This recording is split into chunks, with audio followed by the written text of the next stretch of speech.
Blog Talk Radio.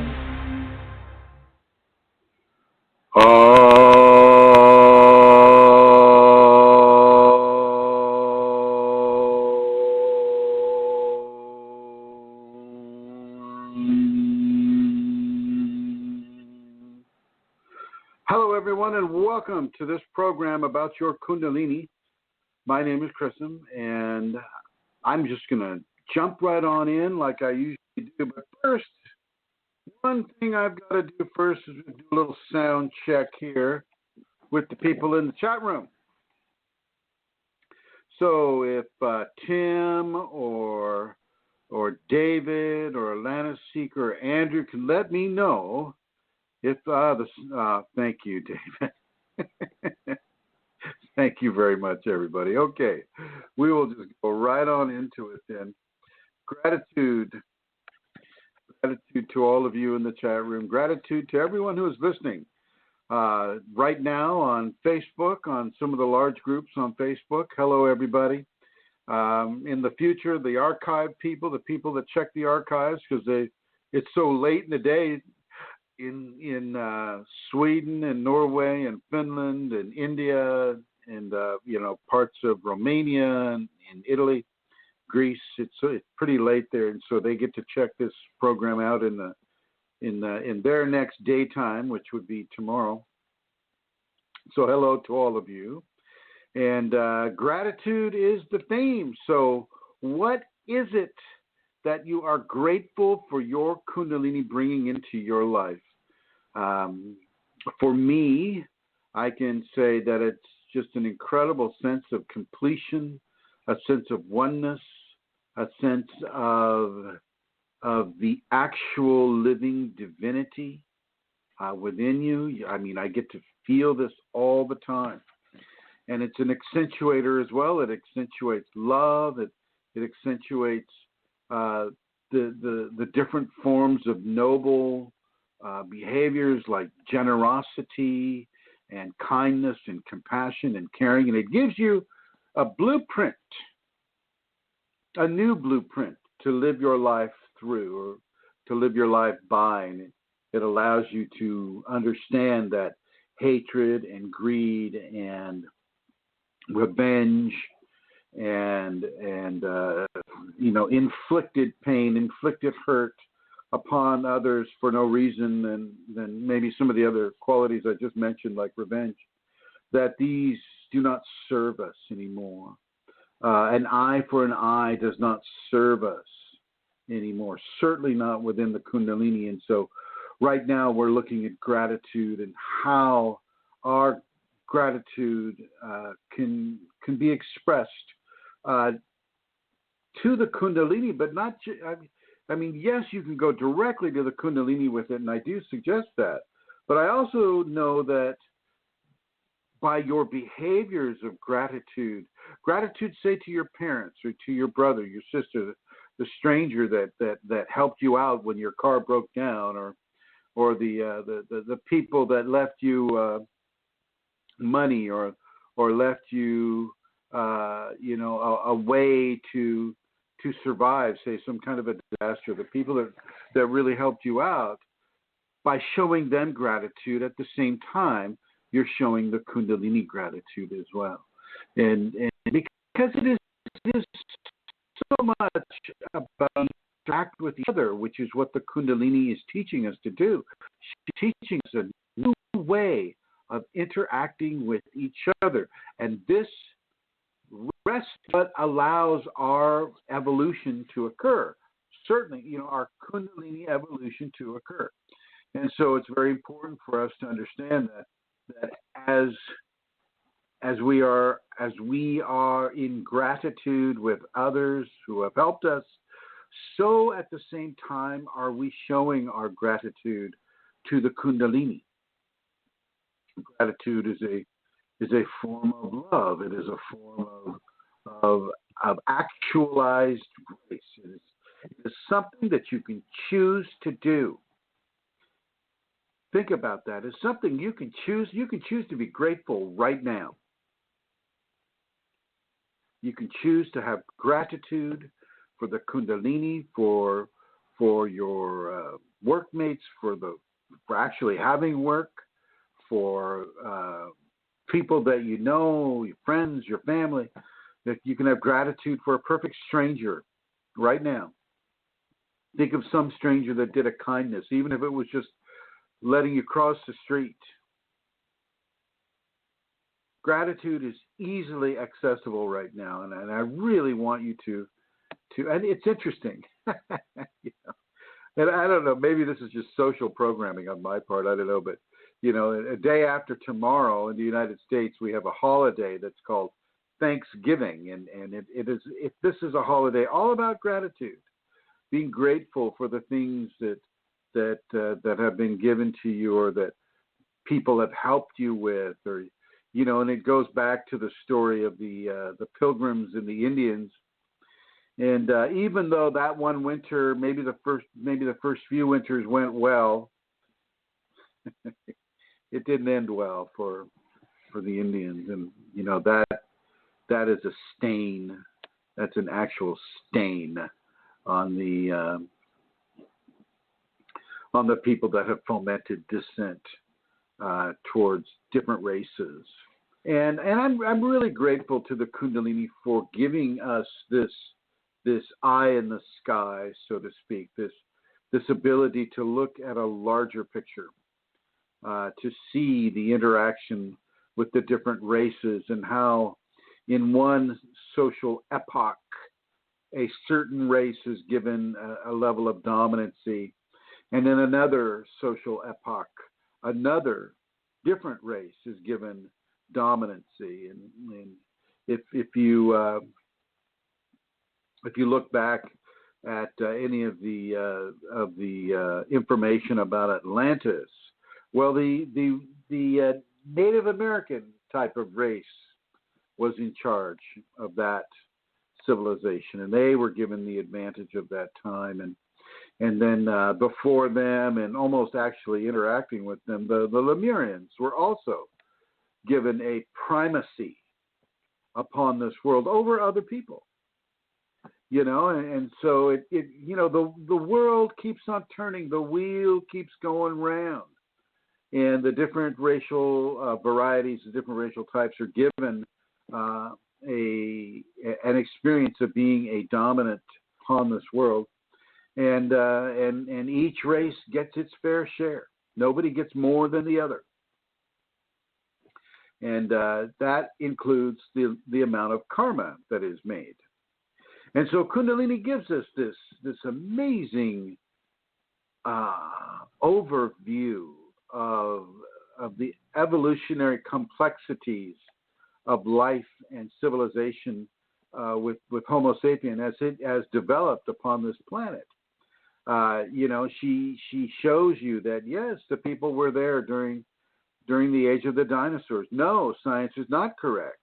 You know, people were riding triceratops and you know, and being killed by dinosaurs. I mean, this is a real thing. This is, you know, and just for proof of that, you know, one need only go to the Ica or the Ica stones in southwestern Peru, and you know, these are a library of that ancient race, that ancient Peruvian race, and in this library were thousands and thousands of stones that had pictures on them, pictures showing a person riding a triceratops, and pictures showing, you know, brain surgery and heart surgery and all the different types of achievements that society was able to create for themselves. And so, you know, and these stones are very, very, very old. They're not, you know, the paint, none of that is modern.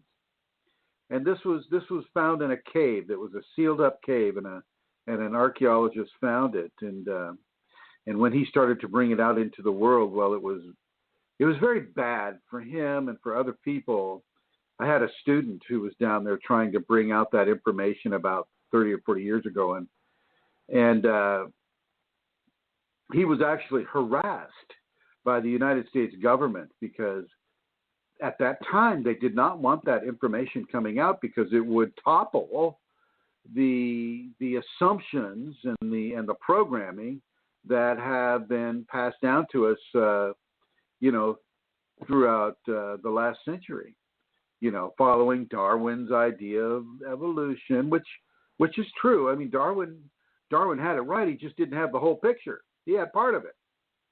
And so the powers that be here in the United States gave that person a really, really hard time and kind of selected him for certain types of microwave punishment, things like that, to really kind of mess up his life so that information would not come out. And he was actually warned verbally not to tell anybody about the ecostones. And so that, the ecostones are just one of many different windows into the past of what this planet and the human being have gone through.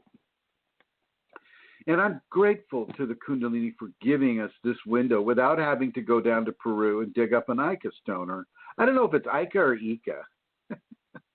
So I've tried both ways right now. Ica sounds better for me. I mean, but whatever. You can look it up. You can look it up on the internet. It's ICA, I believe, or ICHA. And they'll tell you all about them. And the unfortunate part of that story is that the doctor who found them, he started to paint some stones himself, and which totally turned his entire discovery into some sort of a fabrication. And that was really unfortunate. I think it's probably money motivated or something like that. But the initial finds can be carbon dated and have been carbon dated, and I forget how many years old there are, but thousands of years old, literally. And then, of course, we have the Egyptian caves in the Grand Canyon, Arizona, California, or Arizona, United States. And this is an understanding that the Egyptians did indeed have the ability to travel to the North American continent and to set up these temples inside of certain caves.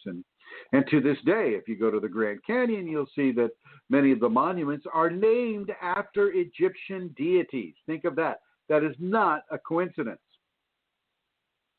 And I'm grateful to the Kundalini for giving that level of insight and that level of intuitive guidance and wisdom to me, so that for the ability to understand beyond what the fabrications of the powers that be would choose to have me believe. They would have me believe that Christopher Columbus discovered the New World, and that if you just follow the line of programming, the incorrect programming right down the line there.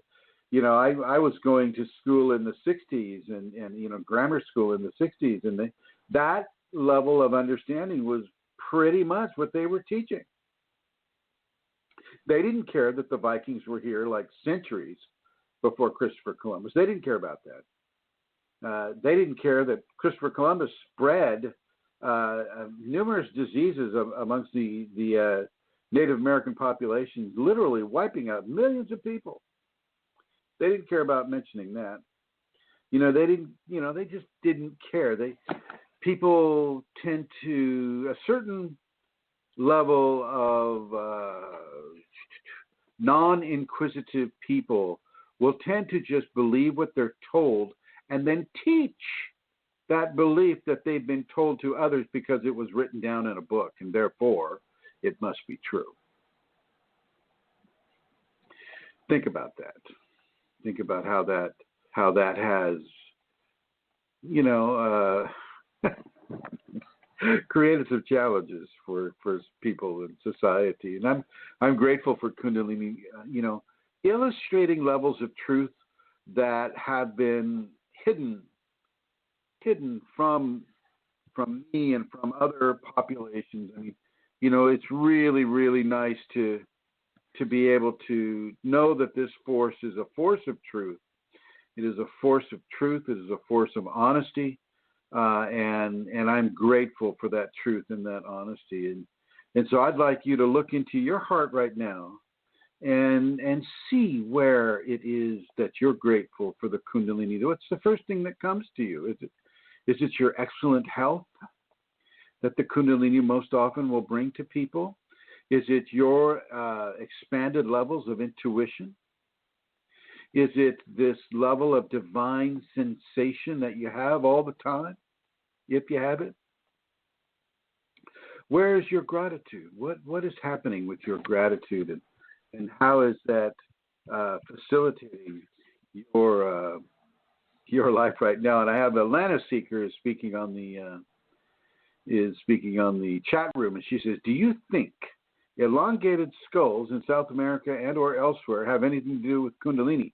Well, I know that some of the cultures, certainly in Africa and I believe in South America as well, would artificially elongate the skull by binding. They would bind the skull with leather and with wood. They would use the wood to bind the skull, and that would make the skull look elongated. Now, they found skulls that are abnormally large, that are not human skulls, and so. Did that have to do with the Kundalini, the elongation? I think that may have had more to do with mimicry. I think the people perhaps encountered those creatures that had the very large elongated skull, much like some of the Egyptian gods and kings and pharaohs. Akhenaten being one, he had an elongated skull, and so did various royal people. I don't know if those were artificial or not in that culture, but I do know that even today there are cultures there that are binding skulls and going for the whole elongated skull thing, and it's a cultural thing for them, but I don't know that it directly ties into the Kundalini at all. Atlanta Seeker, I don't know that would be helpful for Kundalini either. I went to bed last night and had tremendous levels of spiking going through my fontanelle and into the corona above my fontanelle, just tremendous levels of energy going out, and it was painful to have that. Even now, 28 years into this, to have such levels of painful spiking coming out, it just continues and continues and continues, and I don't know that an elongated skull would help that or hurt that. Now, Atlanta Seeger also says, I wonder about trepanning, and I don't know what trepanning is, so you'll have to clue me in on that, Atlanta Seeker. And then, so look into your heart. Look into your heart and see where it is you can find levels of gratitude for the vast gifts of the Kundalini. I mean, to be able to see the truth of the past, to be able to witness in your mind's eye through the different history book that Kundalini provides you, is an amazing experience. It's an amazing experience, and you've got to trust it. You've got to trust it. And I'm being told right now to make sure that it is the Kundalini that you're trusting and not an entity that you may have collected, throughout your current life or other lives that is coming on with you and trying to find some way to distort your reality by glomming on to the idea that, history of this world is not as we seek it, and then it will try to insert some sort of another corrupted version in order to serve its own purpose of corruption. And so you want to be very, very clear that it's your Kundalini that is showing you these pictures or giving you this information, and you'll feel it. You'll feel the veracity of the truth, ladies and gentlemen, you'll know without a shadow of a doubt that it's the Kundalini. I mean, an entity can give you a telepathic communication, and it can be very convincing. So, yes, Chrism is right, and he did this and that, and yes, this version of history is right, but then the entity will try to add something else to it. But Chrism does not know this about that, or, some sort of a thing. And it will try to steer you away from the truth. It'll try to steer you away from believing what you're told by your Kundalini. So you want to be careful with that. You want to be very, very, very discerning. And anyway, so I want to go ahead and give you the opportunity now. If you want to call in, just to say what you're grateful for, the number is 347-934-0026. Area code 347-934-0026. What are you grateful for with regards to your Kundalini? How has it helped you? How has it allowed you to expand? What has it done for you? Now, I know that for a lot of people, the Kundalini has crashed their pre-Kundalini life. They have gone through levels of destruction and reformation, only to experience more destruction of their ego, and because our lives are so intertwined with ego, not just our ego, but the ego of society, the ego of our mother and our father, our brothers, our sisters, our friends, our workmates. Everybody's ego is kind of wrapped into the other person's ego, and it's like these roots of a redwood tree where they all kind of combine under the ground and communicate with each other. And here we are, with the Kundalini. The Kundalini is saying, oh, no. You don't get to have that ego-bound consciousness anymore.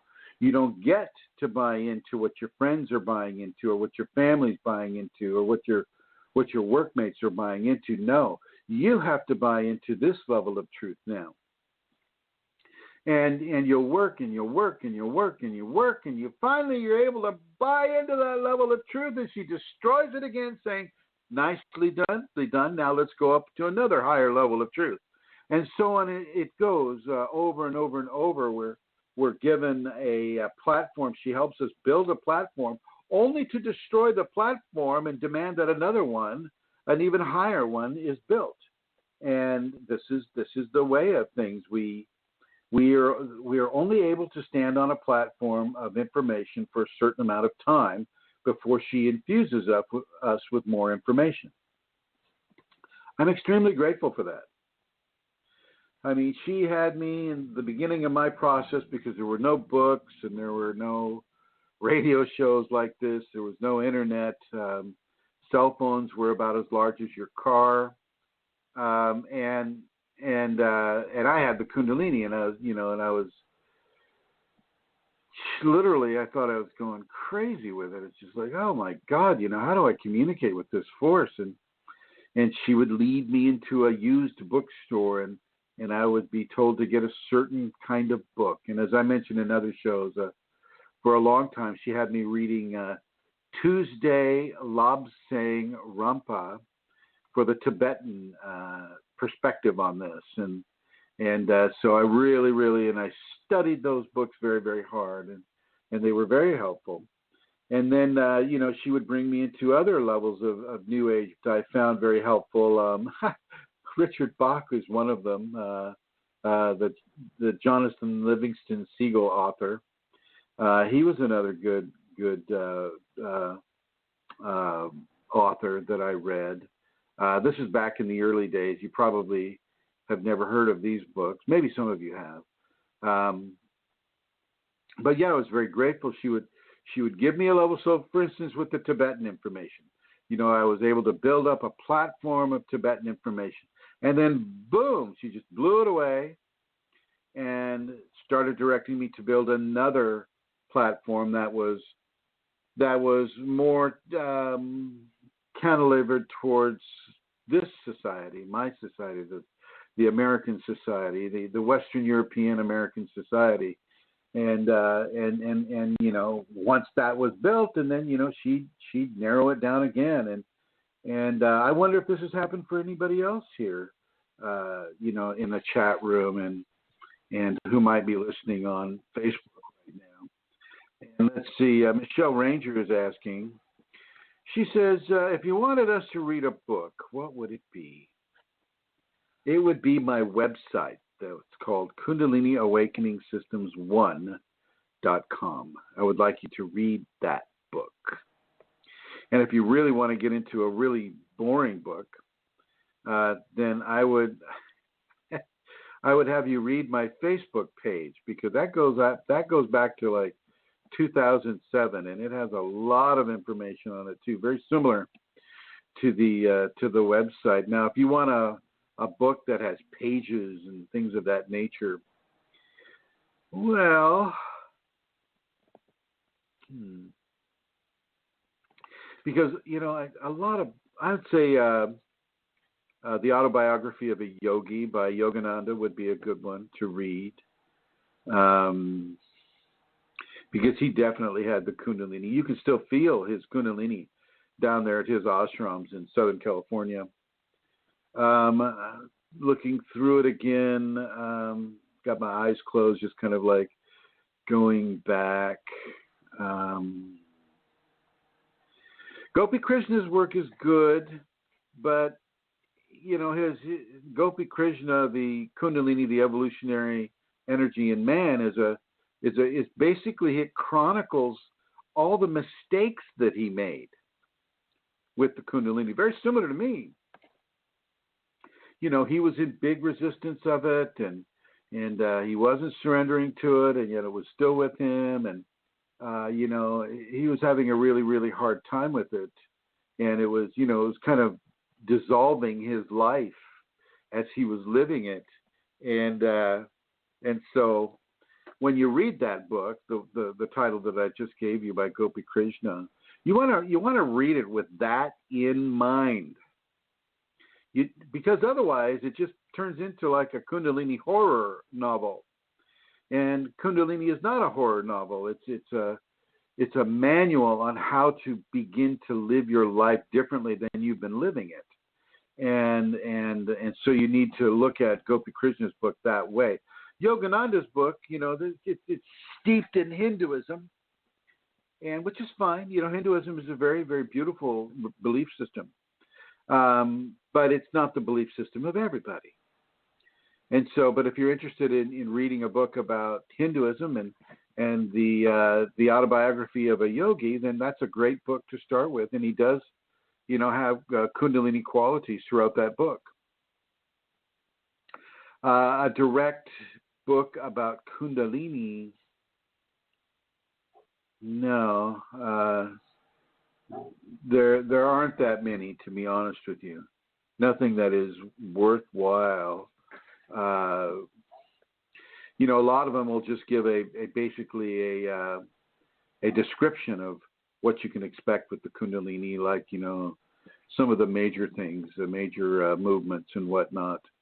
But no, I don't have anything that I would really be over the top to suggest you to read in that, except those websites. I would definitely have you read those. And Atlanta Seeker is going back to the last subject. She says, trepanning is a surgical intervention in which a hole is drilled or scraped into the human skull, exposing the dura mater. It says, in ancient times, holes were drilled into a person who was behaving in what was considered an abnormal way to let out what they believed. Ouch! To let out what they believed were evil spirits. But I don't know how that really know why it was done. Yikes! Jeez Louise, I don't know what to say to that. Not a good thing. Not a good thing. Opens everything up to infection. So yeah. What? Andrew, you've experienced the trepanning? Is that what you're saying? Oh, look, we got some really cool people here on the chat room group. Good to see you all. So, what are you grateful for, ladies and gentlemen? And one thing I want to say before you start burning up the telephone, like I know you won't do. I'm going to say that I am very grateful to Centaur Kundalini for creating this program, for supporting this program, paying money from her, from the treasury of the ancient kings of O'Connor in Ireland, and so I'm very grateful for her presence on this program and for her support of this program. And I'm going to bring her on right now. And there she is. Hello. Here she is. Hi, Chrism. Hi, everyone. Hi, chat room people and people in the archives. It's great to see the chat room so filled with wonderful people. Hi, everyone. Hi, Chrism. Hi. Hi.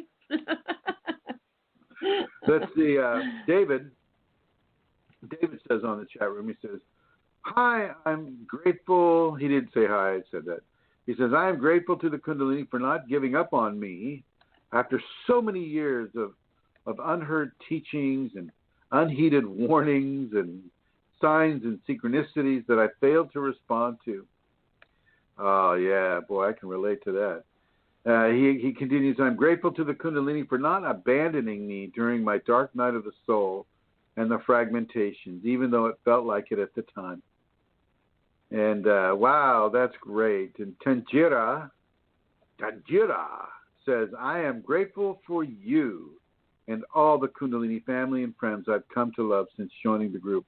And we are grateful for you, Tanjira, absolutely, without a doubt. Majorly grateful. And that goes for Shakina and Andrew and Del Solananda and everybody that we met there at the last seminar in Minnesota. So really, really, really grateful to meet all of you. And then the new people who have Ovaltine 8 here, and we've got some guests here. So grateful for you to come on the chat room and join us today. And so if you have any questions, any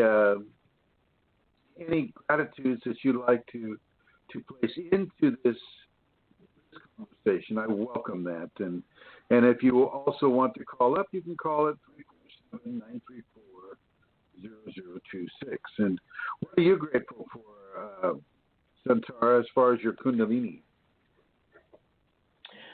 Oh, wow.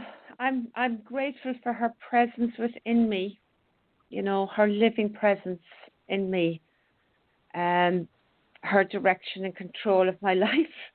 The way she's expanded my reality, Chrism, and just every moment that she's with me. And I feel great gratitude as well for the opportunity that, I can surrender to her. It's like, gratitude is so involved as well with devotion to her. Like, gratitude is part of my devotion.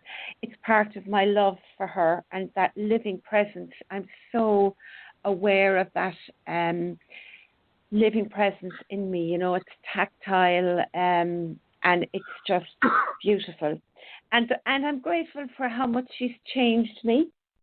And for you, I'm grateful for you as my teacher. I'm grateful for so many things. My life is so different now. And I do feel gratitude all the time. It's like, thank you, thank you, thank you. Thank you, Yeah, no, I totally understand. And how is your life different? Oh, my God. I can't even begin, Chrism. Well, from what aspect am I going to talk to you about? Am I going to talk about, from what perspective? I mean, you choose what part you're going to talk to me about. Okay. Well, let's talk about, I could talk about the social side of my life. That is totally different now. I like for a while, it looked like I had a lot of loss of friends and social life and stuff like that, but now I don't.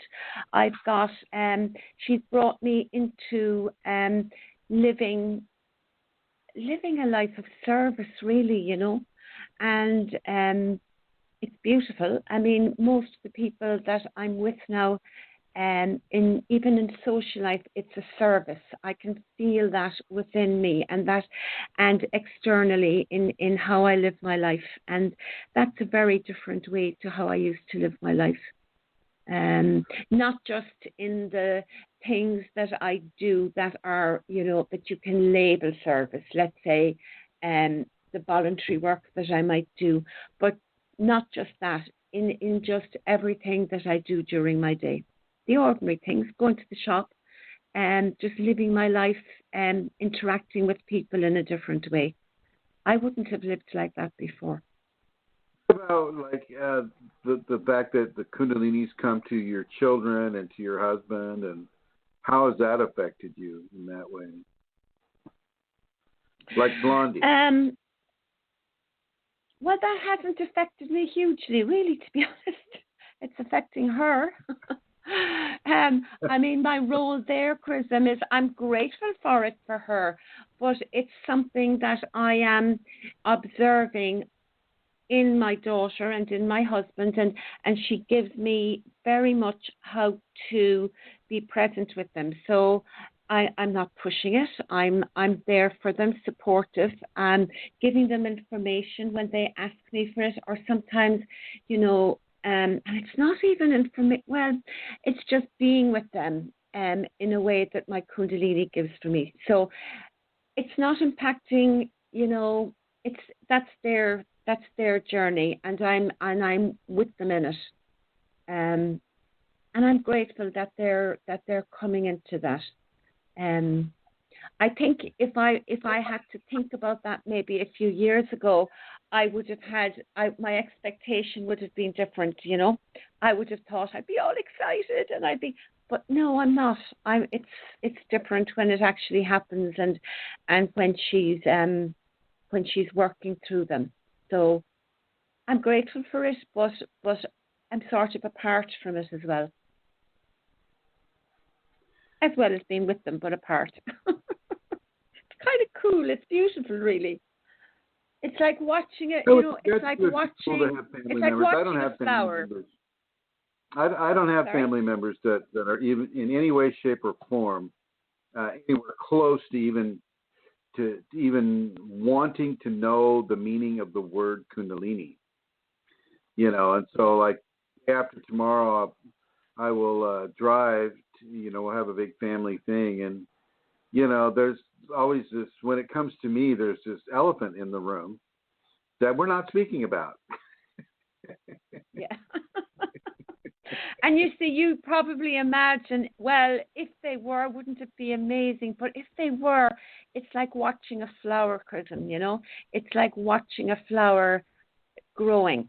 So what can you say about that, That's what it's like. What do I say about watching a flower growing? Yeah, it's beautiful. But it's not how I imagined it would be. Like if you were to think if one of your family suddenly became interested, you'd imagine it might be one interesting development along that line is my little niece Allison called me up a couple of weeks ago, and I never hear. Matter of fact, I think this is the first time she's called me ever, and she's 18 and she's going to the University of Las Vegas or Nevada, Reno, I think, something like that. And she wanted to interview me, and I said, "Oh, really? Why do you want to interview me?" She said, "Well, I'm doing I have to do an interview with somebody for my journalism class and a podcast, and I thought hearing you speak about Kundalini would be interesting." That came out of the blue. That was that was kind of shocking to me because for 18 years since she was born, I didn't really speak about what I do. When I come to the family reunion, I just kind of go with the flow of what everybody else is doing, but I really don't talk about what I'm doing. And they know that I go to these different countries and, I'm traveling, but and I can talk a little bit about that, but I definitely don't talk about what I'm doing there in those countries. And have you had the interview with her yet? Huh? Have you had that interview yet? Did she interview you yet? Oh, yeah. She interviewed me for about, almost an hour. And how did it's the normal extemporaneous. What's that? How did it go, from the perspective of being a family member? And what happens is the Kundalini kind of steps in. And the Kundalini steps in and begins to explain itself to a person that is not, well versed in it at all. And so that's what occurred. And that typically always goes well, except when I'm under certain levels of stress or something like that. And I'm like in the London conference when I was trying to figure out the damn video projector thingy there, which I can't even pronounce right now. That's really, really distracting, and it really takes you out of your flow. But so Allison's interview went really well, went very, very well, and I don't know if she got an A or an F, but I guess I'll find out day after tomorrow. Mm-hmm. Yeah, that was interesting. That was a very interesting development for my family. And do the Irish people have anything like Thanksgiving? No. No, we don't have Thanksgiving. No, we do not. We have unfortunately adopted. You guys just aren't grateful for anything then, huh? You mean I'm not going to even go there? I just felt a temptation to be really mean about Thanksgiving, but no, I'm not going there. Because of the Indians and all that. I'm not doing it. No, we don't have a Thanksgiving, but we have unfortunately, Chrism, adopted this blinking Black Friday thing. Oh, I think that you got the Black Friday without the. Oh my God. Yeah, it's that has started in the last 2 years or so. It's so absurd. But anyway.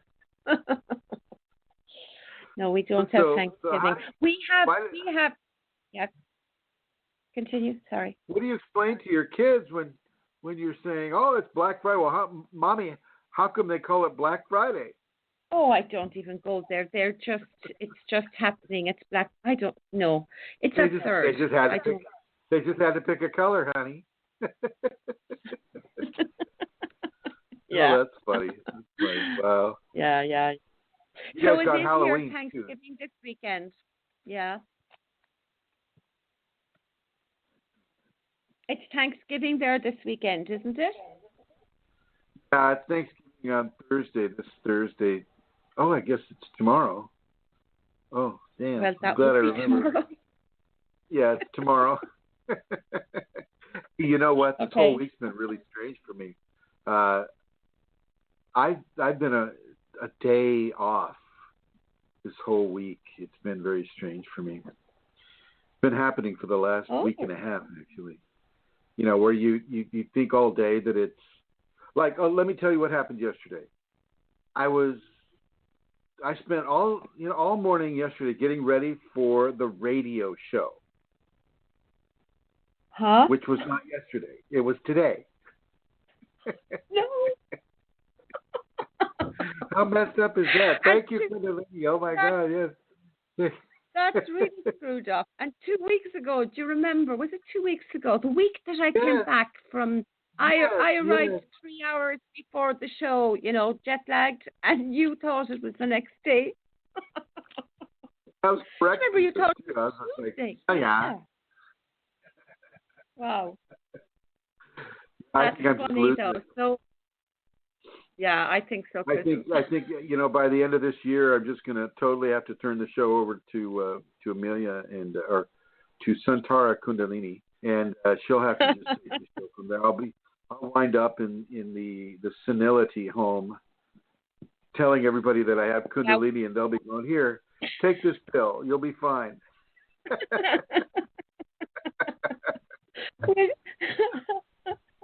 Well, we'll just have to get an alarm or something on your phone, like I do with my dad.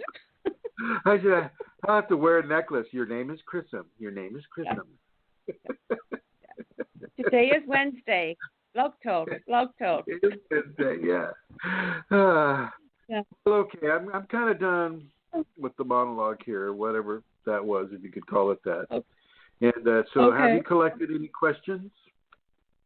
Yes, I certainly have. Not a huge amount, but let me go there. Here we go. There are 2 questions that came in privately. One of them is from the groups anyway, Chrism, but I'll read the first one that isn't on the groups, and here we go. There's a couple of questions came in from the same gentleman. A person practices the safeties prior to Kundalini awakening. So what should he do after the spinal sweep? What should he practice after Kundalini awakening? The safeties. The safeties are good before and after the spinal sweep. One aspect of the safeties will lead a person to the spinal sweep. The other aspect of the safeties allows a person to live the Kundalini life after the spinal sweep. I don't know, the gentleman maybe has things a little misconstrued. I don't know, but the safeties are for the activation and for the awakening. So, for instance, as you practice ahimsa or you practice gratitude or forgiveness is an ongoing process. Tolerance is an ongoing thing. I mean, whether you're awakened or not, you've got to practice tolerance. You've got to practice gratitude. You've got to practice forgiveness. These things don't just stop once you've had the spinal sweep. Never get that into your head. The noble qualities persist from zero into infinity. There is no end game. The light at the tunnel does not say, okay, you don't have to practice the noble qualities anymore. You can be an asshole. This is the Kundalini expanded asshole time. No.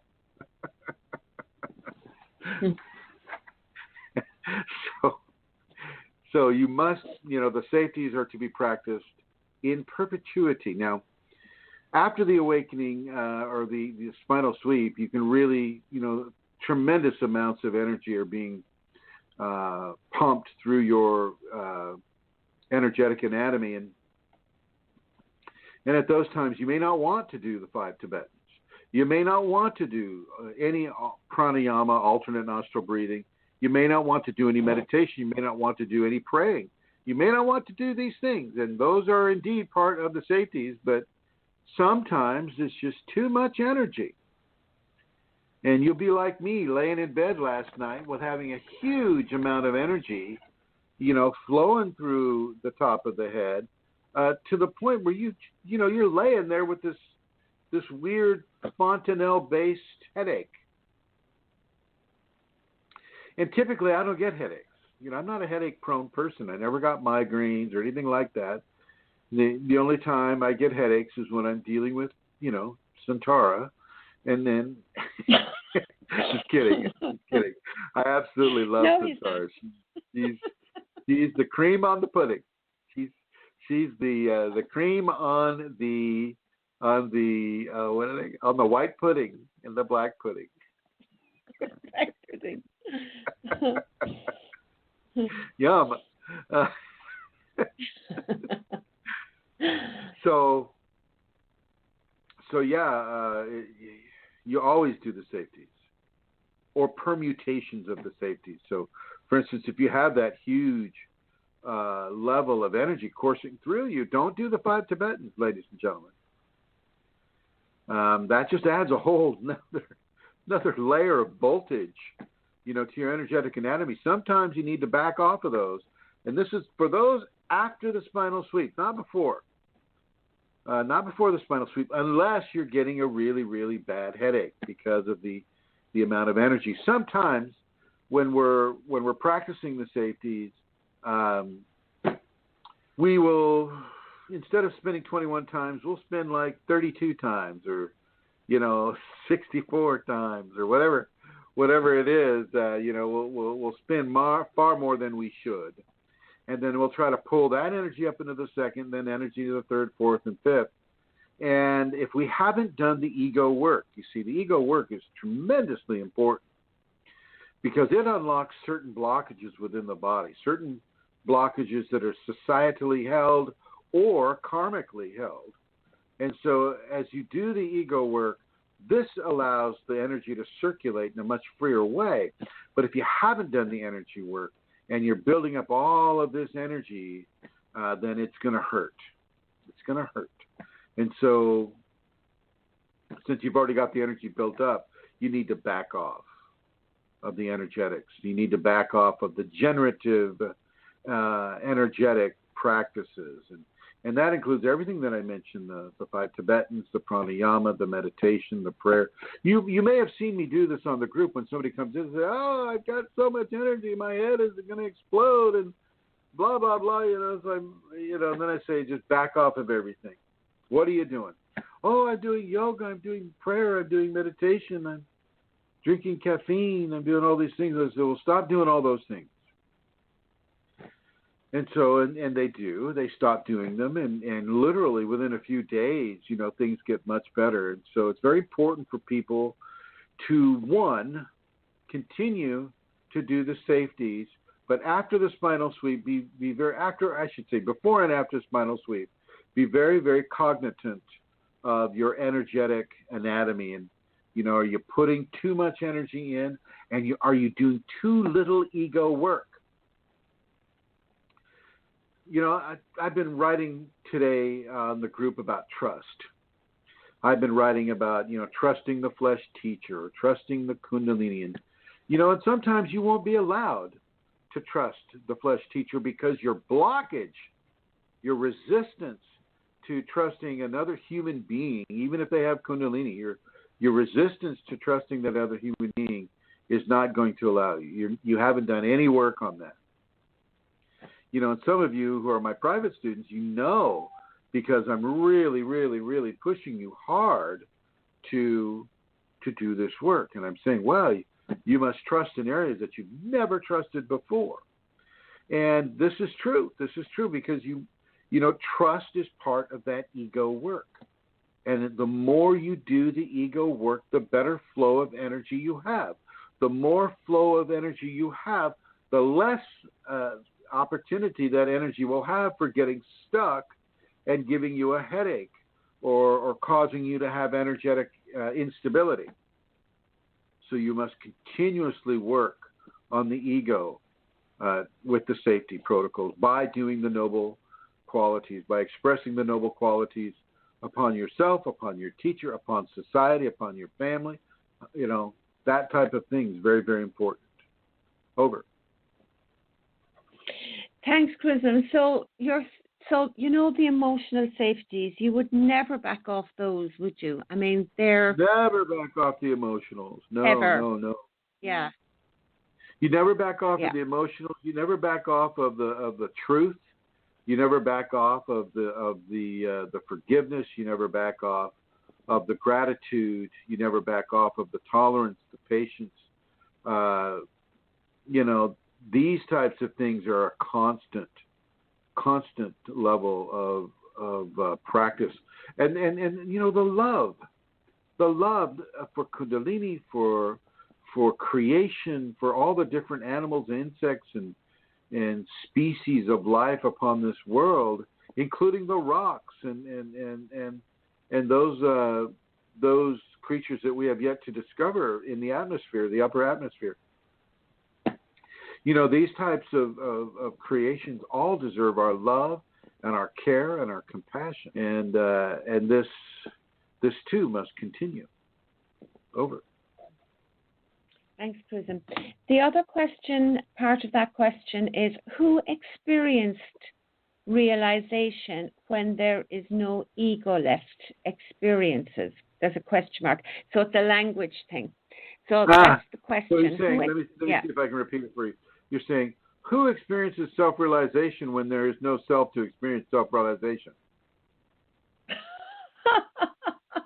Right? Well, okay. No, because I'm not getting into defining self here. I'm going to just read what he says. All right. So, yeah, I mean, yeah. So, would you comment on that? You know, about no ego left. I mean, I think that's the main thing, really. So, who experienced realization when there is no ego left? See, he makes the assumption that the ego is all there is. You see, I mean, his assumption just totally ruins his question, because ego is not all there is. You know, ego is one of 5 bodies. And like the other bodies, it has its fingers in the emotional body, the mental body, the psychological body, the spiritual body, and the physical body. But it's not the only body of expression. Now, I can understand why he might say it that way, because in our society, it seems like the ego is the only body of expression. But no, this is not true. We have the mental body. We have the higher functioning mental self. I mean, this body has, you know, it has the emotions. It has its finger in every other body of expression except the ego body. And you know, that is what begins to understand what is occurring within the experience of self-realization. And the emotional body is just in amazing orgasms of bliss. That body also knows what's going on. Okay? The spiritual body is opened up by the Kundalini, is totally being changed by the Kunalini. That body knows what's going on. And of course, let's just talk about the physical body going through its paroxysms of ecstasy and bliss. The physical body knows something's up. The ego body is just one. You know, the ego body is not the whole deal. And I can, you know, maybe the gentleman needs to kind of rearrange his thinking about what comprises the 5 expressions of human, you know, experience. I mean, it's not just the ego. Okay. So can I just expand that a little bit and say, maybe is he suggesting that there comes a time when there is no ego left? You know, that realization, self-realization comes when there is no ego left. And maybe agree. that's I don't agree. Assumption. I don't agree with that. I don't agree with that assumption. Yeah. I mean, what happens is the ego itself becomes realized. Okay. But that doesn't make it not an ego. It's just it is no longer an impediment to the process, but rather a supporter of the process. And so the ego itself becomes realized and understands and wants to help and is doing everything. It's very much like in the Huna tradition, the Huna religion, the ego, which translates to unihipiri, the ego wants to become a higher mental functioning self, which translates to uhane. So unihipiri wants to become uhane. Uhane wants to become amakua. Amakua is synonymous with the awakened Kundalini. And this is why many of the scientific and the scientific or psychological community, they look at the Huna tradition and they go, wow, that's the most balanced religion in the world. Literally, in the world. And I can't disagree with them. I cannot disagree with them, especially as the way that it's been taught to me by that guy. What's his name? Max Freedom Long. Max Freedom Long. And there's a book that I'll strongly suggest that you read. Read The Sacred Science by Max Freedom Long. read any of the books that deal with Huna by Max Freedom Long and only by Max Freedom Long. I've read the other Huna books, and they're just not about it. Or they're more about whipping up Hawaiians' nationalistic pride so that haoles, which is what they call white people, so haoles cannot denigrate or steal their traditions. It's all pathetic. It's a bunch of ego. But Max Freedom Long, he was taught by the old Hawaiian kahunas, and back in the 20s, before Hawaii was a state, and they taught him true. And you'll see extreme levels of similarity with Kundalini when you look at some of the Huna teachings. So yeah. That would be definitely a book to read. Yes? Chrism, what you were saying about the safeties. I mean, one of the things, and I've read some stuff by Max Freedom Long too, that book, and I think what the safeties does with the ego is that it kind of, by using them, it assists the ego into a position of, wanting to support what the Kundalini is doing. That's, I think, what the safeties are about, really, retraining the ego into a position where it moves, and it's quite amazing. You don't want to kill the ego. You don't want to get rid of the ego. You don't want to do all these terrible things to the ego, except to retrain it and just give it an opportunity to support what is happening rather than resist it. And this is not the easy thing, the ego, because in our society, the ego is given free rein 99% of the time. Seriously, it's that degree of percentage. You look at the people around you, they're living from their ego. They're living from fear of loss and want of gain. And these are the trademarks of an egotistical expression. Fear of loss, want of gain. So greed, having an edge over another person, being able to collect as much money or property or possession as powerful. These are want of gain. Fear of loss. Fear in general, just the word fear, is a product of the ego. Fear of loss of safety, loss of life, loss of income, loss of, basically the disasters that Kundalini can bring upon us, because she wants us to get out of this loop of an identification with fear of loss. And so these are egotistic expressions. And for those of you that are wondering, well, how do I determine what is my ego and what is Kundalini? Well, all you got to do is this a want of gain or a fear of loss issue. And if you can qualify that within a want of gain or a fear of loss, then you're talking about the ego. Mm. And before we move on, Andrew writes on the chat room, he says, here's something. I had another weird experience in the middle of the night. I woke up and tried to roll over, and it's as if someone was reaching over and holding my wrist. I tried 3 times to roll over before I finally could. And was it your left wrist that somebody was holding on to? Andrew, if you can answer that question.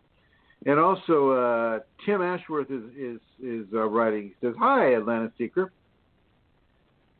Having purchased the Thomas & Friends Trackmaster Escape set at half price from Smith's Toys, I assure you my vibrations of gratitude have increased rather than diminished." I guess it's about perspective. I'm not sure where we're coming at with that one, but okay, all right. I'm there with you, Tim. I must have missed something. Wait, I gotta go back. Half price for less. Wow. No, I just think that's Tim. Oh, I see. Yeah, Atlanta Seeger says, I think it's a shame that Black Friday, which is all about how much to acquire more, ruins the high vibrations of gratitude from the previous day. Thank you, Tim. That's funny. That's very good. What did he get? Thomas and Friends Master escape set. I wonder what that is. Is it escaping the track? I don't know. Grateful for the bargains on Black Friday. So there you go, folks. There's gratitude. Go ahead with the next question. Unless you have something else you want to say on that one. Andrew says, I think so, to your question about was it your left wrist. He says, I think so. Can't remember for sure. Okay. To his question there. I remember Andrew mentioned something about having numbness and paralysis with his arm, and that he had to lift up his arm. It was a very weird experience, and it looks like this is another one here. He tried to roll over, and he tried to roll over a couple of times. I wonder if it's a form of sleep paralysis. His arm changed. His arm changed into some weird blob of flesh. Yeah, he couldn't. That happened. It had to me. eyes in it and a mouth that was like. No, it had not. It had not. It felt like a big blob of flesh, and he couldn't. I could be making this up now. Thinking of myself. And I said something to the effect that entities just don't go away so quick. Something like that. Oh, I didn't. I've been not understood very much. Doing stuff that attracts entities, and even though that's not happening again anymore, I don't think. It's very interesting to bring that up. It's once you say if you're an alcoholic, so you attract all these entities into your system, and you're an alcoholic, and and then you decide, well, I've decided I have Kundalini. I'm not going to do this anymore. No more alcohol. You quit it cold turkey. But for the next several weeks, if not months, you're still suffering from entity problems. And the entity problems are there because they don't just leave because you decide to stop drinking alcohol. Okay, that's it. You decide to stop drinking alcohol. They're not saying, okay, if you stop drinking alcohol, I'm going to leave. It's not. It doesn't work that way. It's kind of like once you catch the flu, well, the flu is going to run its course, and once you attract an entity, well, that entity presence upon you and within you is going to run its course. You're going to have to start doing the reversals. Now, with Andrew and his left arm, I think you're right. I think there's a level of healing that is being given to his left arm. That's why it was being hung on to. And just let it happen, Andrew. Stop insisting on rolling over. Chrism. They gotta have it your way all the time. But can I say something that might have nothing to do with this? But and maybe it's entities or with me. I can't remember. But going way back to the beginning of my process, and the early days anyway, I remember going through a phase, Chrism, where very like what is described. Areas of my body I could not move them. Now, slightly different from paralysis, where your whole body, you can't move. But like I would go to move over and it would be, let's say, as if my left arm was so heavy I couldn't move it. But it would only be through the movement of the rest of me that I'd realize I couldn't move it, like it was stuck or something. And it happened with my legs, but it was kind of like a form of paralysis, but it was the weirdest thing. And I don't know why. It passed. I mean, maybe it was entities. I certainly would have been drinking at the time, or not, had stopped drinking. I don't know. You were drinking pints. You were drinking pint after pint after pint back then, weren't you? Well, I'd have stopped. But again, yeah, I would have. I could down them all right. Yeah. So, I mean, I never thought of that. I mean, maybe it was, but can it be? I don't know. Maybe it was entities. I always thought it was a form of paralysis. It will last longer than people think. Just because you put down the drink doesn't mean the entities put you down. You're the drink for the entity. Yeah, yeah. Even if you're not aware of entity at that time. Even if you're not aware. That's right. Because, Okay. Okay. especially with a Kundalini person, has that energetic signal that's going off saying, yeah, I've got Kundalini, but I'm really kind of lost in my ego right now. And I'm getting drunk every day. And so I will see you spoil it. You spoil it by exaggeration. You're so bad.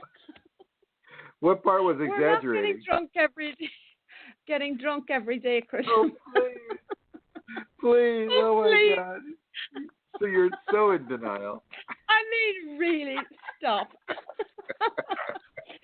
But can you, Andrew says here, yeah, I've had stuff like that occasionally over the last couple of years. So that being an entity, right? Can you, why would an entity... No, there's a mixture of two things happening with Andrew. Okay. Part of it is the Shakti actually giving him a healing, and which is what I feel was happening last night. And so you got to let her hang on to your wrist, Andrew. If she wants to hold on to that wrist, you just let it happen. The other thing where the arm turned into this bulging blob of flesh with eyes and fangs and a mustache, well then, you can just kind of shake that arm a little bit and let that go. That's just there to scare you. That's all that is. It also shows a level of misshapen, misshapen. When the arm comes to you in a misshapen form, it's also a lesson to let you know that, hey, this thing needs some healing. You need to give some attention to this. And the Shakti arm being the Shakti, she's representing herself through that left side and manifesting a certain level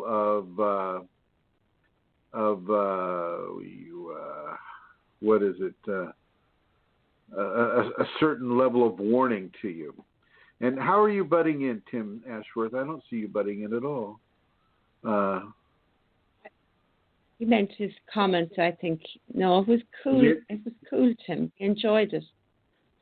And so that's what I see happening with Andrew that way. With Ovaltine 8 came up and she says, or he or she says, now that you're talking about fear, I believe the thing I'm most grateful for with the Kundalini is I'm so much less afraid of all the silly things. Of all the silly things I used to be afraid of. Not that I'm totally fearless now, but my anxiety and shyness have diminished. Well, that alone is great. That is great. And that, Tim, you feel free to jump on in anytime. It's good to read you. And Tim says, but I need to redo this every day. The spinal, Tim says, if I do deep breathing, my spine unclicks, but I need to redo this every day. Well, then, yeah, so you just redo it every day. Make it a part of your practice, and do the deep breathing. Definitely do the deep breathing, and do the safeties as well, Tim. For you, definitely all the safeties right now, all of them, twice a day if you can.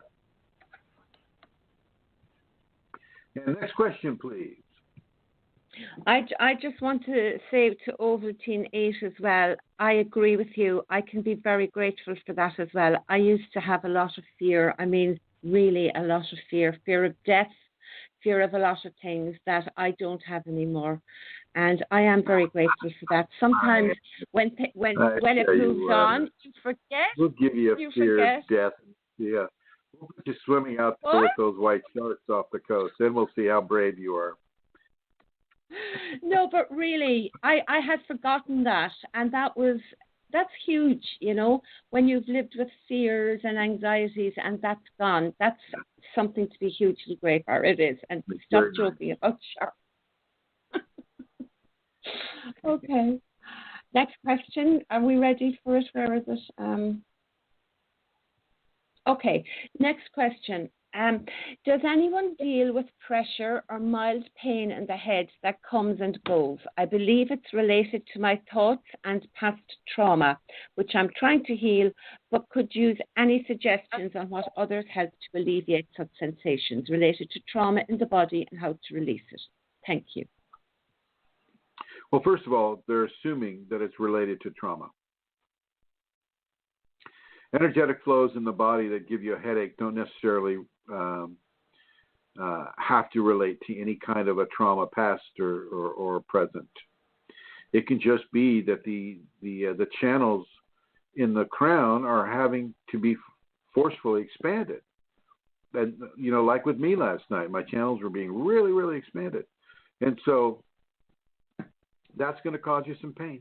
And the pain may be going on and on and on for a certain amount of time. And maybe what the individual needs to look at is forgiving that trauma and trusting the grace and giving service that is born of love and born of gratitude to Kundalini and the level of service we can give to another just based in that love and that consciousness of love.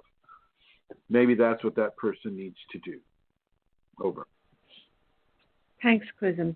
Now, this question came into my private thing to ask you, but also I think it was on the groups. I have so I'll read it. It's a little bit long, Chrism, so please bear with it.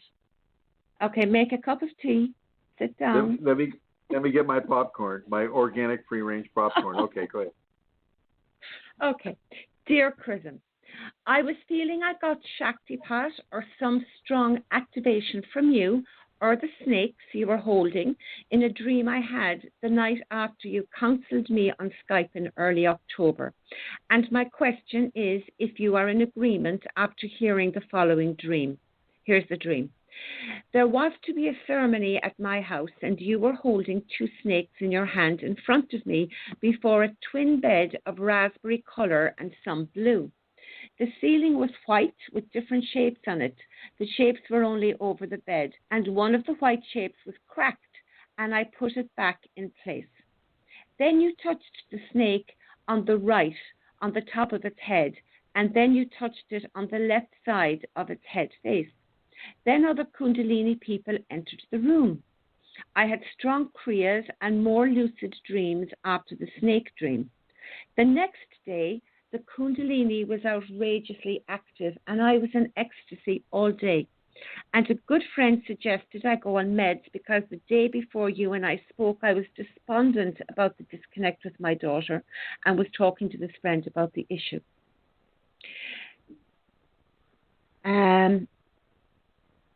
Did you lose your place? Sorry, no. She interjected something. And then she goes on to say, I had intended to share this on the group, but I was a little bit hesitant. I was wondering, was there some kind of sexual meaning as well about some merging to take place because of the bed in the dream? And then I woke up. Oh.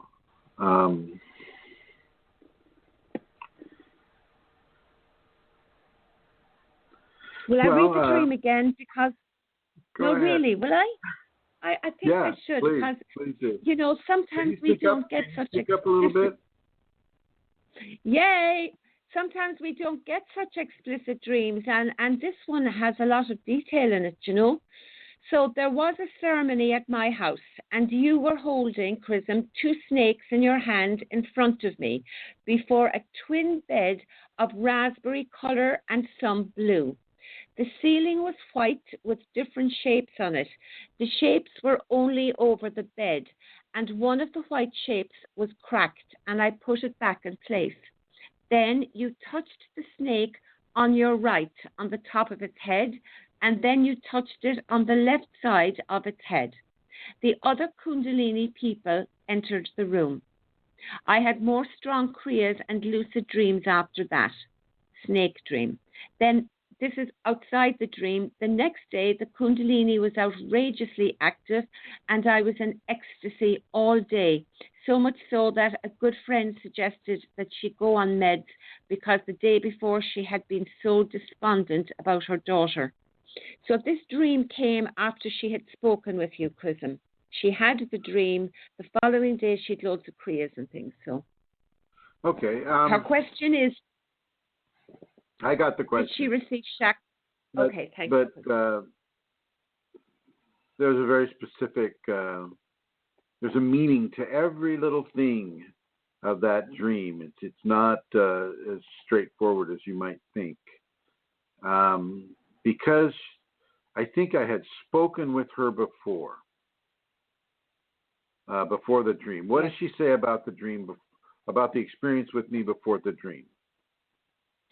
Yes, Chrism, she says that you had spoken with her about her daughter the day before or that day, I'm not too sure, but almost immediately beforehand. She was extremely despondent until she spoke to you. And then she had the dream. Okay, all right. Well, basically, my Shakti came into her Shakti, to her Kundalini, and devised a scenario that would allow her to experience these things. And touching the snake on the right, and then touching the other one on the left, on the head, and then, the very next day she's going into, really strong levels of bliss. That definitely, the conversation before the dream occurred released a blockage in her, and she was allowed to receive a greater gift of energy immediately thereafter. And that's what happened with the dream, is that she was given a greater level of Kundalini, starting with the sacred male, and the fact that there were two twin beds, and I assume they were separate, and there's a space between the two beds, kind of takes out of the whole, at least in my opinion, it takes out any sexual component. Okay. These are separate beds. Twin beds are separate beds. They're not together, right? Am I right? Yeah. She says 8 twin beds. I don't know what that means, really. I love that it's raspberry and blue, though. So were there two beds or one bed? No, 8 twin beds of raspberry color and some blue. I get the impression it's one bed with these two colors upon it. Yeah. Well, that's a Kundalini bed nonetheless, because on the left is the red, and on the right is the blue, and as she lays down on that bed, boom, that's when the energy begins to flow into that individual. And I don't know about the oh, I do know. She just cleared that. Gosh, she's so instantaneous sometimes. With the objects on the ceiling, right? White shape. Yeah, and that she corrected it. She corrected it by listening to what I had to say about her daughter. That was fixing the crack in the object.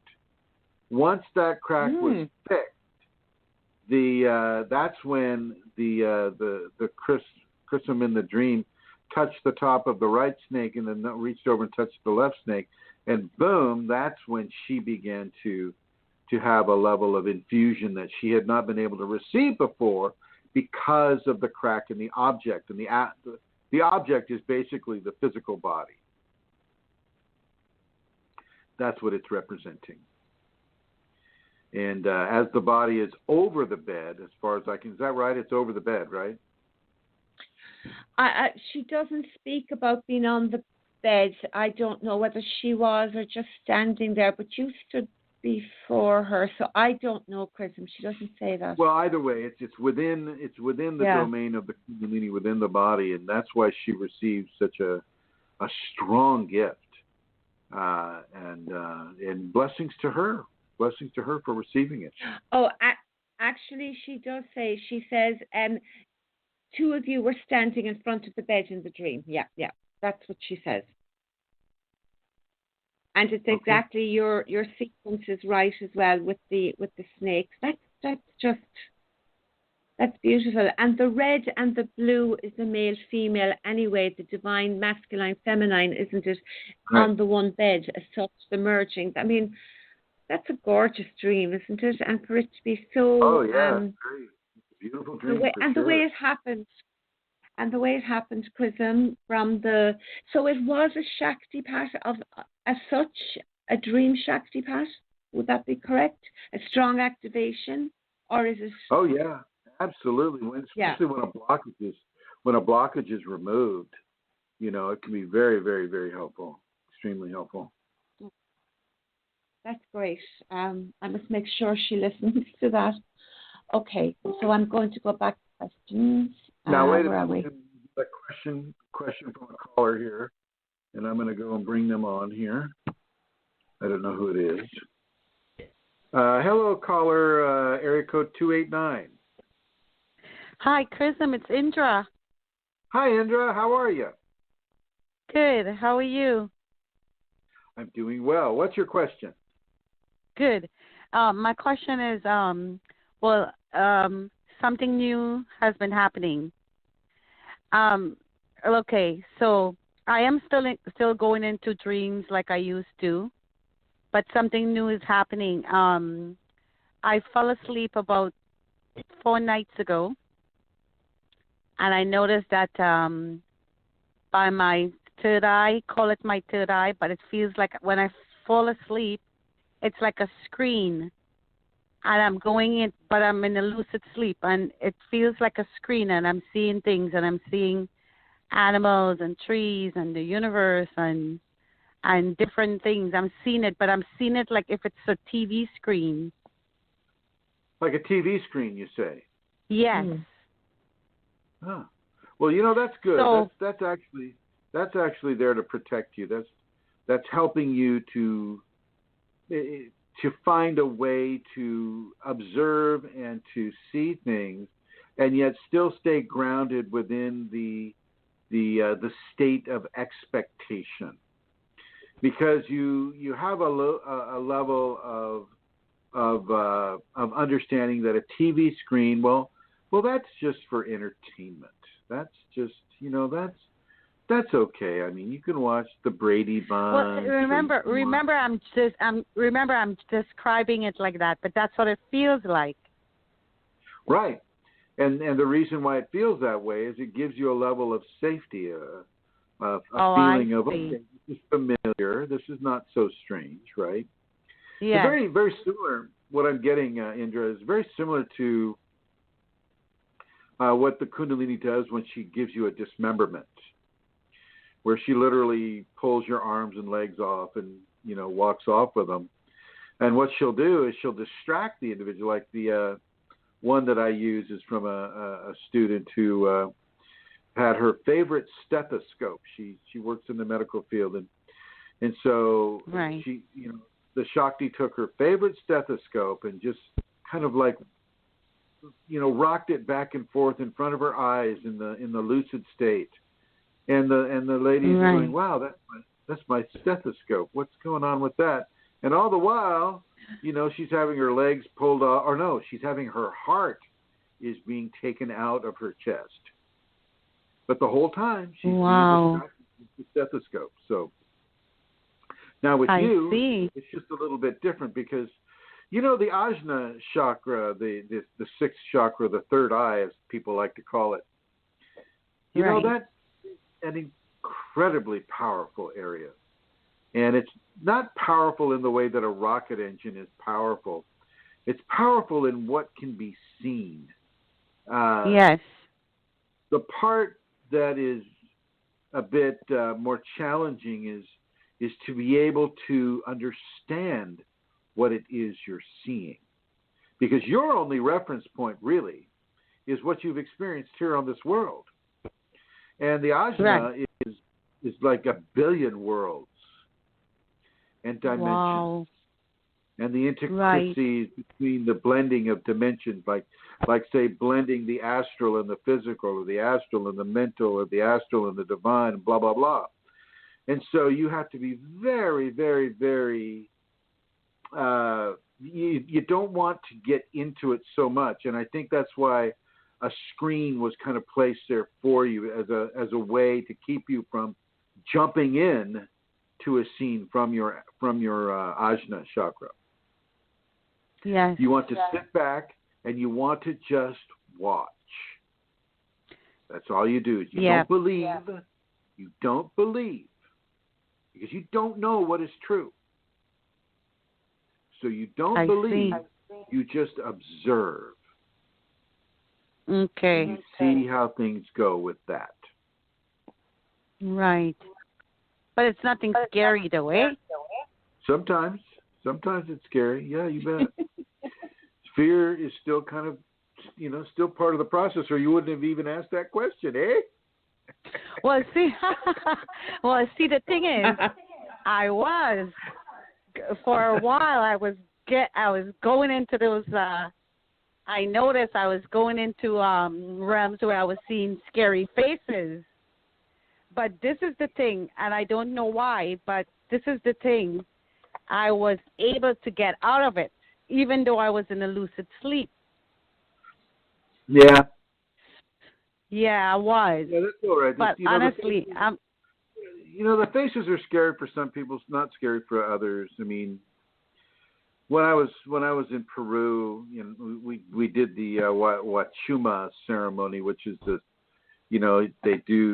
you basically drink a cactus, and and it's supposed to be very, very powerful and all that. And God, it was just the most boring thing I'd ever done in my life.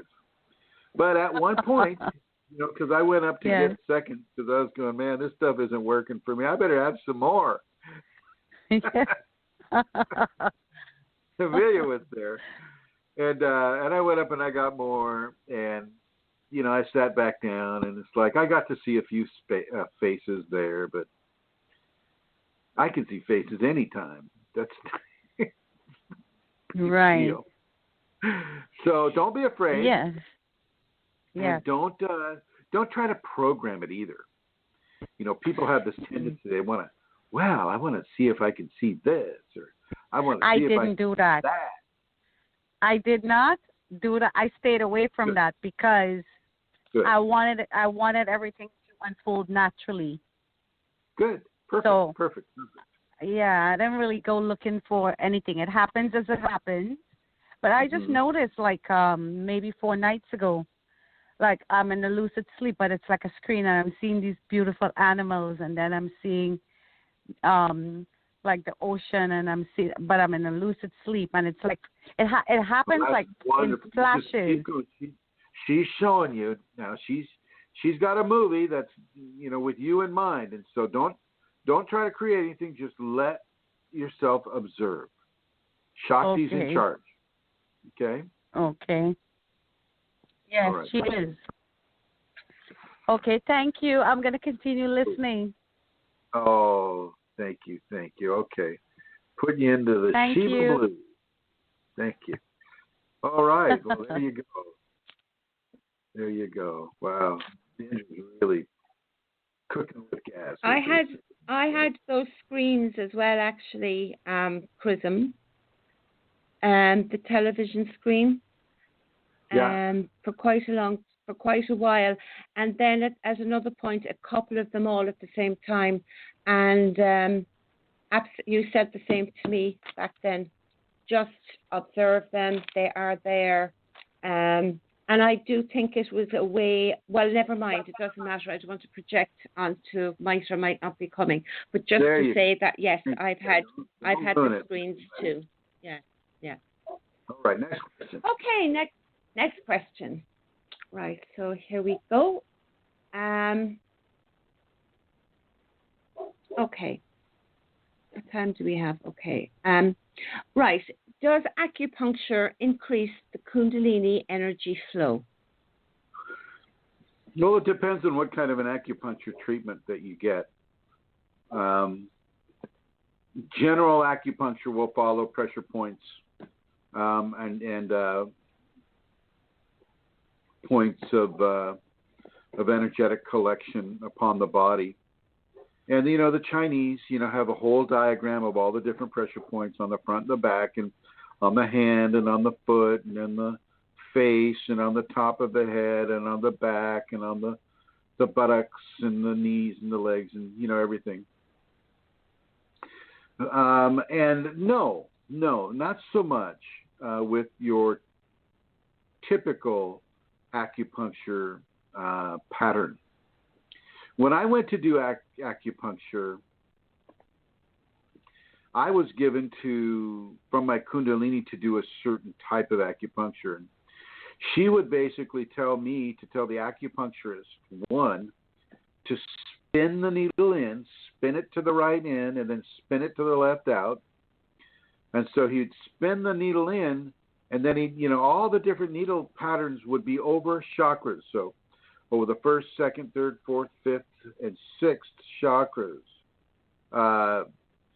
were sacred geometrical shapes.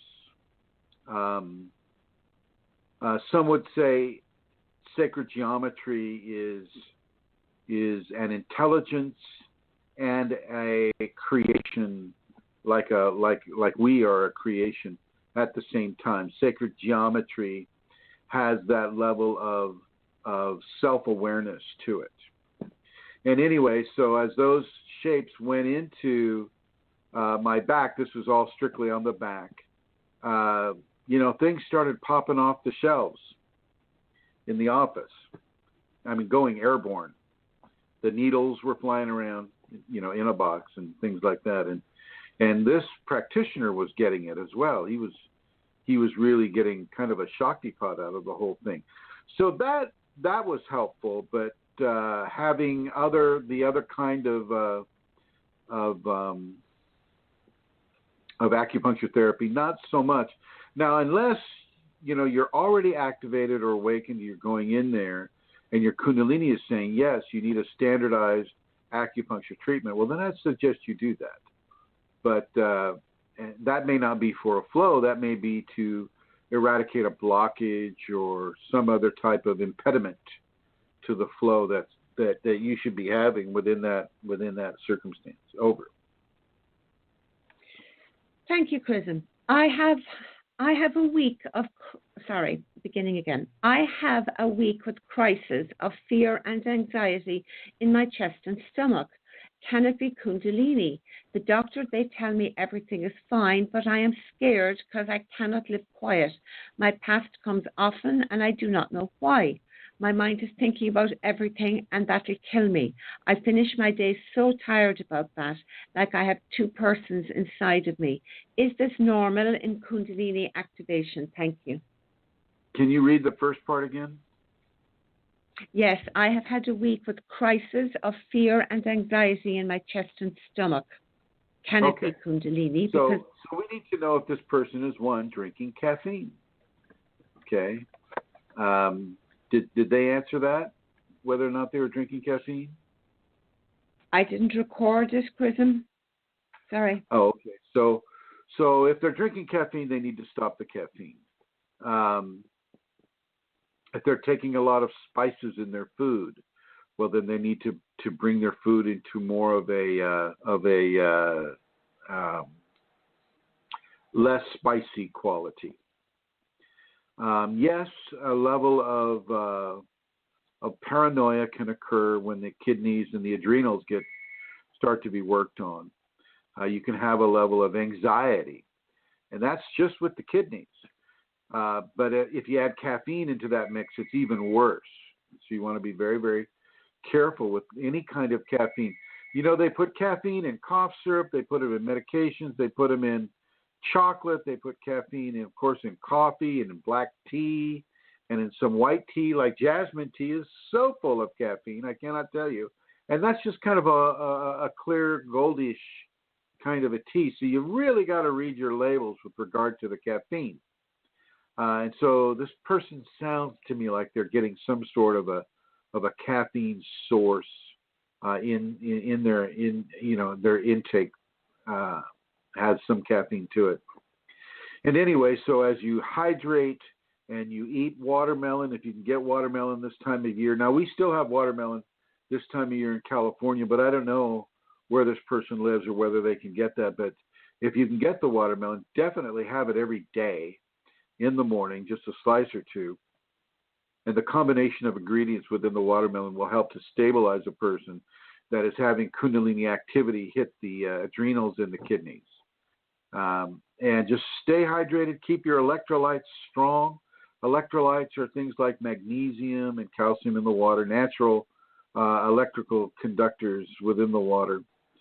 Keep that going strong. Keep your vitamin C complex going strong, vitamin B12, things of that nature, because the Kundalini at that time will be using a lot of the nutrients that the body would normally not use so much. But now, because the Kundalini is there, it's using them a lot. And so as you keep yourself stabilized and balanced within your food intake, your water intake, and your electrolytes and vitamin intake, you can pretty much handle the jolts of anxiety without letting them turn into fear. If you don't keep yourself balanced on intake and hydration and things of that nature, then it's much more of a compulsion to go into a fear state. The fact that you don't know what's occurring or what's causing that is also adding to the compulsion to go into fear. There's nothing to fear. Yes, this is normal within the Kundalini, within an unbalanced state, and certainly with caffeine inside of that equation, it can be, expanded really strongly. So do your best to avoid any and all caffeine and spices. Keep your food bland, and keep yourself hydrated with your vitamins and your electrolytes intact. Over. Chrism, I was just thinking there as well. Oh, I have a feedback about a mantra a person could say, and I remember your surrender prayer. Yeah, and that that would would be very work. helpful. Surrender prayer would work. Sure, that would work. It's on YouTube, so if you want to go to YouTube, you can hear that surrender prayer being spoken. Yeah, Google surrender prayer Chrism, and it should come up. And I remember for a time using part of that as a mantra, because when you've got the mind doing what this person is saying, as well as all those things that Chrism is suggesting, like the watermelon and all the different things, I think it's good to occupy the mind with something really positive, like the surrender prayer, sentences from that, so it doesn't get to... I support that completely. Good suggestion, Amelia. Yeah. Thank you. Okay, so the next question, Chrism, is it true that deep breathing is absolutely essential for Kundalini awakening? No, it's not true. I wasn't doing any deep breathing when mine activated and awakened. No, but it can be helpful. It's just not absolutely essential. I don't really enjoy saying anything is absolute, because Kundalini can come to us in so many different ways. Like that person that had the dream infusion, she wasn't deep breathing. She was having a dream. Now, she may have been deep breathing as she was sleeping, but the focus wasn't really on the breath. It was on the dream. So no, deep breathing isn't required for Kundalini awakening, but it can be helpful. When you're doing chakra breathing, there's a level of deep breathing there when you do the chakra breathing. So when you're touching your body and lightly pinching it and feeling that sensation before it fades, and you breathe right into it, well, there's a level of deep breathing that goes right along with that, and that can be very helpful. So I won't say that it's absolutely necessary, but I will say that it can be helpful. Yes. Okay. Over. Thanks. I am detaching myself from old addictions, and it is hard.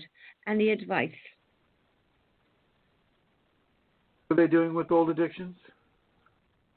Detaching myself from old addictions. Detaching themselves from old addictions. Any advice? Keep it going. Keep that detachment going.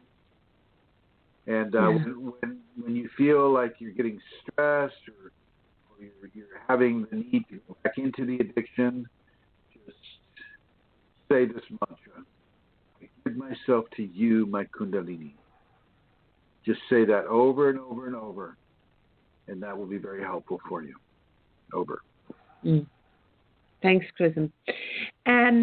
So a few years ago, I was dreaming of rattlesnakes. This symbol morphed in one of my dreams, and the lady or the gentleman put up an the Ouroboros, the snake eating its own tail. So, and says, I still see it in my mind's eye and in my thoughts from time to time. I'm seeing rattlesnakes in my thoughts again. So I'm just curious if anyone could help me. Thank you in advance. Well, I don't think there's any help that needs to be given. I mean, I don't see that as an emergency scenario, unless, and this is a big caveat here, if you have the Ouroboros as a tattoo on your foot, on your left foot, then you're in deep doo-doo. Doo-doo. So, listeners, guess who has a tattoo of an Ouroboros on their left foot? The pint-swiveling Irish lady. But the people that have that, boy, you got to watch out for them. Yes, I got that. I got that. The Ouroboros represents the complete circuit, the sacred circuit, the almost like the snake is eating its tail. Well, the tail is where our Kundalini lies dormant, and it's the spine eating the Kundalini that is really accentuating the entire circle of the serpent or of the spine. And so, yeah, this is a very positive shape for Kundalini awakening, certainly within the dream state. So I would go with that. I think that I'd be rejoicing and grateful for that. Thankful. Over. Thanks, Chrism. This was on the same thread, but I think it was a different person, so I'm going to ask anyway. Is it normal to go through a completion more than once? I find it strange to see symbol long ago, but still feel like I'm going through the process, almost like a daily event of something new. Is it a lack of acceptance that I don't feel like the transition is complete, completely misinterpreting it all? Guidance, yeah, please. I'll just go with that. The transition should never feel complete while you're in the body. Now, you may come to a place of a plateau where you're not getting any phenomena, you're not feeling anything, nothing's happening to you, nothing's coming to you, and that's basically a place of processing.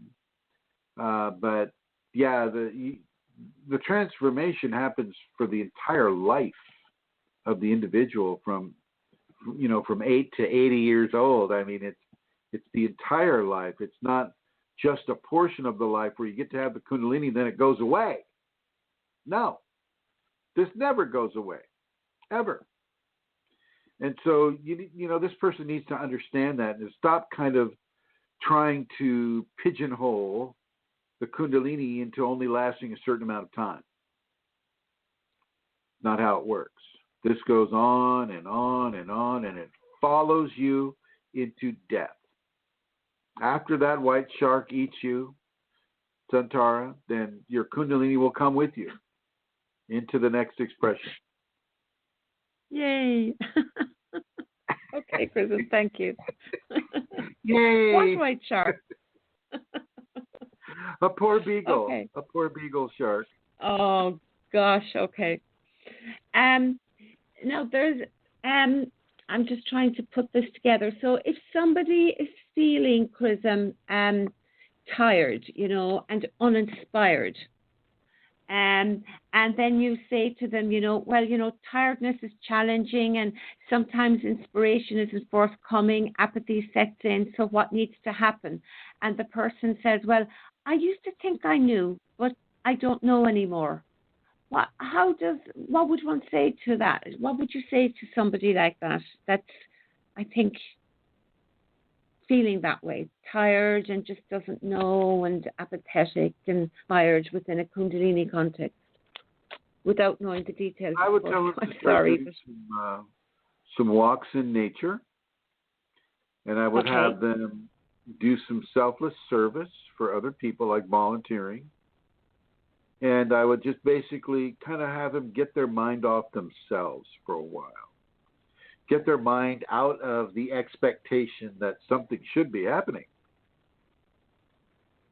and give service to another person, or give service by recognizing nature and its diversity of assistance to a Kundalini person. That's what I would have to do. Chrism, thank you. Would you talk a little bit about, selfless service, and the importance of that, and why do it in It's a important Kundalini because context? it takes your mind. For people that are depressed or severely depressed, or really locked into a form of deep, deep, deep depression, selfless service is a gift of love that is not for you. You are giving selfless service. You're spending the time of your life helping another person. I don't care if it's 5 minutes. I mean, you're helping another person. And this is taking your thoughts off of you. Often when we're depressed is because we can't take our mind off of a problem that we feel that we're having, because it's unsolved, or in some way it's not allowing us to forget it and move on. That could be pain. Pain can be a very depressing type of thing. And so as you begin to do selfless service for other people, you take the focus of your energetic off of yourself and place it on somebody else. In a helpful, compassionate, kind, considerate, loving way. And as you do this, a reflection from the person you're helping and their energetic showers over you. And it begins to really, really, really heal you. So in this context, if you give a healing, then you're going to get a healing. And that's one of the reasons why, not all the reasons, but that's one of the reasons why selfless service is so important. Over. Thank you, Chrism. I was reading the Kundalini safeties and noticed the ringing. I've been experiencing ringing and humming in my ears for years, every day, more so at night. I've mentioned to doctors, but nothing comes of it. Sometimes it's louder than the norm, sometimes a soft hum, right now medium pitch. Any suggestions to quiet it? And I get white swirls in my eyes. No, you should not. See, they think something's I know. wrong. So I it's should like, stop. I got to get rid of this. It's like, it'd be like Indra. It's like, oh, geez, I'm seeing all these beautiful animals on this like TV screen behind my eyes at night. It's like, oh my God, do I stop this? Please. So humming is normal. Humming and some of the other sounds like you have with the nada or the naad, or the nada, it can be very beautiful levels of harmony and just these extremely high frequencies. I'm hearing them right now. And, and I'm not like, oh my God, I've got to stop this. It's just this awareness of people, when they get a phenomena, they don't understand, it becomes something bad. Oh God, I've got to stop this. I got to put a stop to that. I say let the humming occur. Enjoy the humming. Let the humming be a communication from your Kundalini to you, and be grateful for it. Don't try to stop it. Don't try to destroy a gift that's been given to you for years and years. It's probably driving you to explore Kundalini further. Just because it's something that is unknown and the doctors don't know what it is doesn't make it bad or fearful. You need to take yourself out of those qualities and begin to find levels of gratitude and appreciation. Over. Thanks, Chrism. Well, the same person says I get white swirls in my eyes, white balls of light. The chair next to me just made a sound of someone standing up, but I'm alone. Yeah. Well, there you go. I mean, phenomena is occurring. Now, that would be a frightening thing for people to experience, like a door opening and closing behind you as you're standing in the hall. The first thing you're thinking of is, oh, there's a ghost here, or something like that, and that'll make all the hair on your neck stand up, and you'll be going, oh, WTF is that? And your adrenals will start kicking out that adrenaline, and you have the fight or flee, and you'll have the fear that's associated with fight or flee. And so I understand how that can work. But trust your Kundalini. Trust your Kundalini. That's the main thing. Trust your Kundalini. And if you need a mantra to help you deal with fear, then let me know, and I'll give you a mantra that will help you deal with fear. Over. Great. Thank you very much, Chrism. I just saw one on the group We are there. out So how much time? We're out We're- of time. Yeah. We're sure. out of time, yeah. Any last words, Satara? The only last word I have really is, if Callie Koo is happening to listen to this, if she tunes in, could she get in touch? I'd love to speak with her. That's it. Well, what's wrong with Kelly Koo? She's gone from Facebook, and I'd like to say hi to her, and I don't know how to contact her. So Okay. All right. I know she used to listen, so Callie, Hello, if you Kelly happen to Koo. be listening to this, Kelly Koo, we love you, my dear.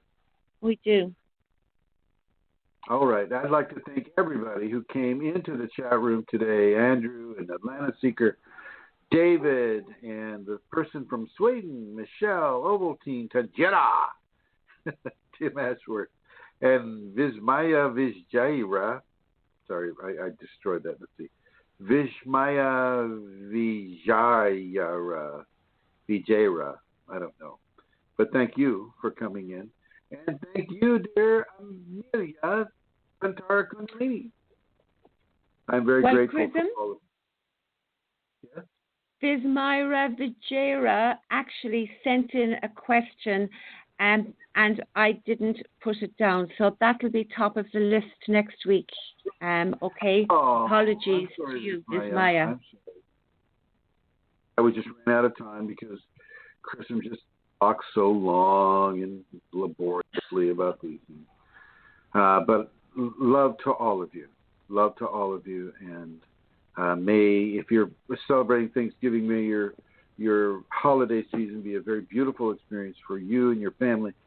And may we also export our holiday of gratitude to Ireland and England and France and Sweden and Italy and all the places in Europe.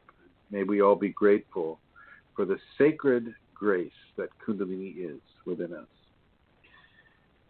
And any last words besides Calico? No, thank you very much, Chrism. Thank you. No. All right. And then I'll end it the way we started. And here we go. Ah.